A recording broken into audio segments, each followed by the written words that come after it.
My name is Hamdi. I'm a sustainability specialist. I work for Petroltecnica Environmental Services, and we are a prominent company in environmental and sustainability based in Italy, and basically we are the Qatar operational branch.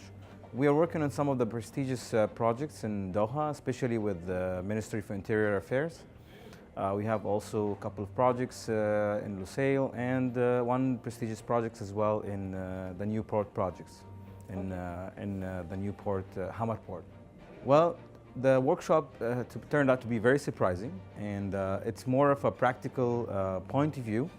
To be honest, we did not expect that. I expected more of a theoretical approach, but we were completely surprised, and to be honest, it's above expectation, and we're very happy to be attending.